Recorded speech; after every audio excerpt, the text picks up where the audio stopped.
Hi everyone, my name is Zoe Spiliotis and I'm a professor of art at El Paso Community College.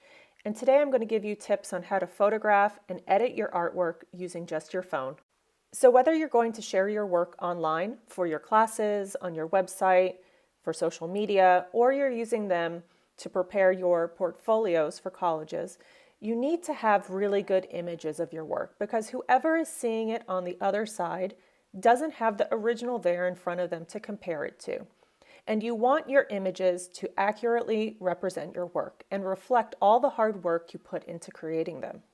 So first I'm going to talk about best practices for photographing your work, and then after we'll discuss simple ways to edit your images with a free app. So when photographing your work, the first thing to consider is the lighting. You want bright, soft lighting, not a harsh, direct light.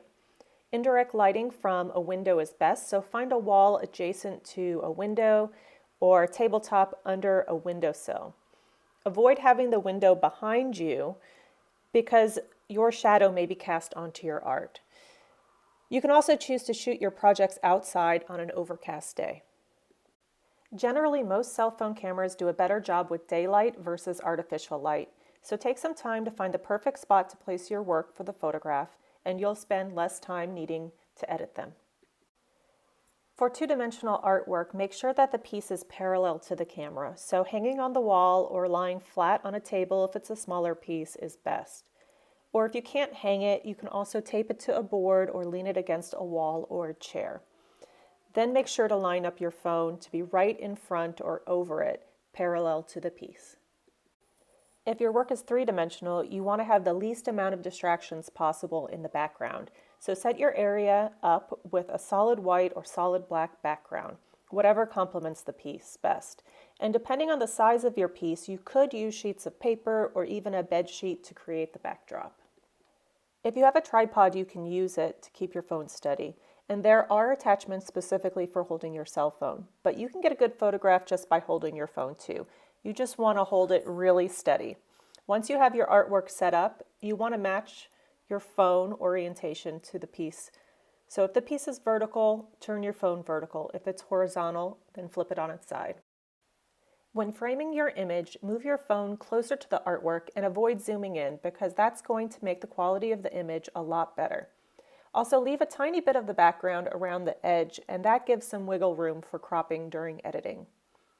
Make sure your flash is turned off and then take a few photos. You want lots of options because you want to make sure that you choose the very best one before you take everything down and go to editing. Once you have a good photo, the next step is to edit it.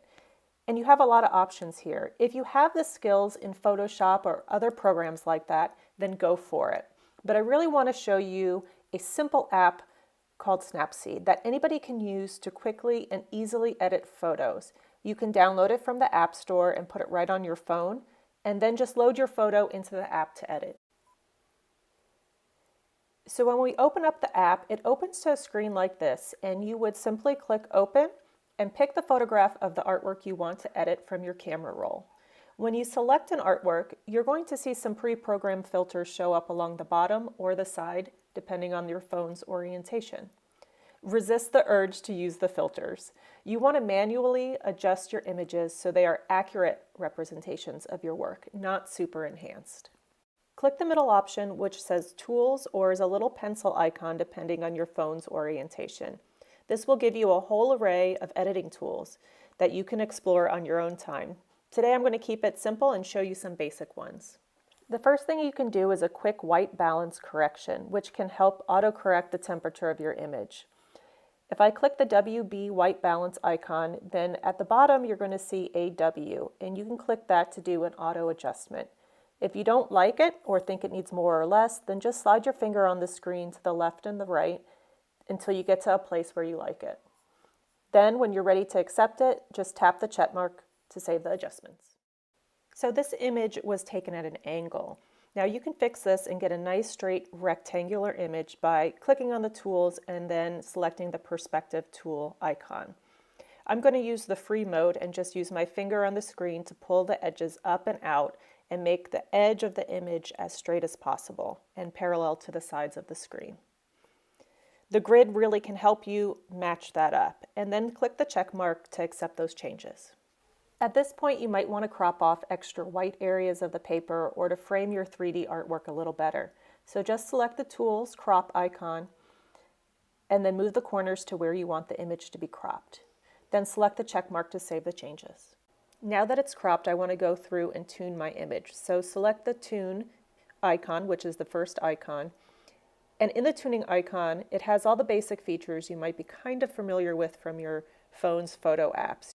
Saturation is the vibrancy of the color, and if something is black and white, you don't want to have any saturation. So you should select it and then drag your finger all the way to the left. That will make it look like a black and white image. Now we can adjust our brightness and contrast. You'll likely need to toggle back and forth between these. So after selecting brightness, just start to drag on the screen and you can see moving towards the right will get brighter, moving towards the left will make the image darker. And then by adjusting the contrast feature, it will adjust the amount of difference between your darks and your lights. So for a black and white image, contrast is very important, but be careful in adjusting too much on the contrast or brightness because it will make you lose marks or other information in your image. If you feel like you're losing too much information, then you can adjust the highlights because that will just affect the lightest parts of your picture, or the shadows because it'll just affect the darkest parts of your picture. Once you're done with your image, click the check mark to save all the adjustments. And now it's time to save your image back to your camera roll. Click on the export option at the bottom or the share icon, depending on your screen orientation, and it will give you options for saving. I'm going to choose Save a Copy, and this will save a new file with my adjusted image. Now we can compare the original and edited photos. Now let's see how these edits could work on a color image and a three-dimensional artwork. All right, let's try to find one image that's in color to see the options we have. So first off, we've got to crop some of these edges. Now I can see when I try that, it's not completely straight. So I'm going to go back and use the perspective tool to pull that corner out and then go back and crop it. Now this is a beautiful painting, but I can tell it might be a little light or washed out.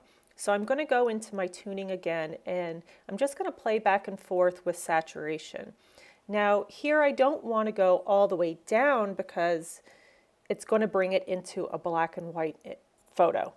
And we want to pull those colors out a little bit. Now look at how the saturation can make those colors a little bit more vibrant, but nothing that's too far away from what the artist intended their work to look like. I'm going to go in and create a little bit of contrast first, and then I'm going to go back to my brightness. Now keep in mind as you're editing that you don't want to lose the detail of the brush strokes or the colors. So it's all about taking time to see what the image truly needs. I'll adjust the highlights a little bit, but what I think it really needs is the warmth to be adjusted. We don't want the whites to be too creamy or too blue. And then I think I can better adjust the highlights.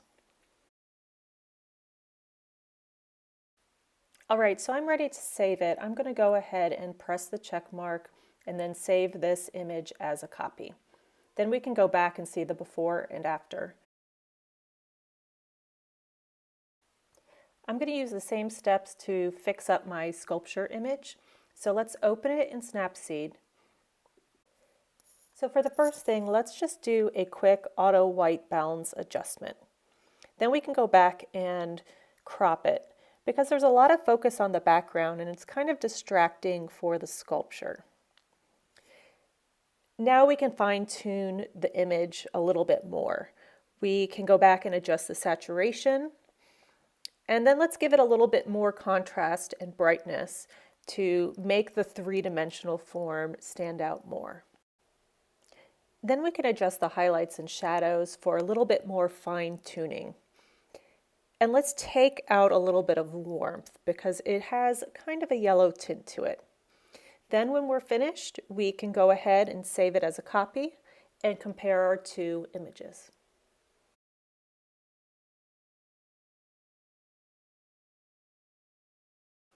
And that's it.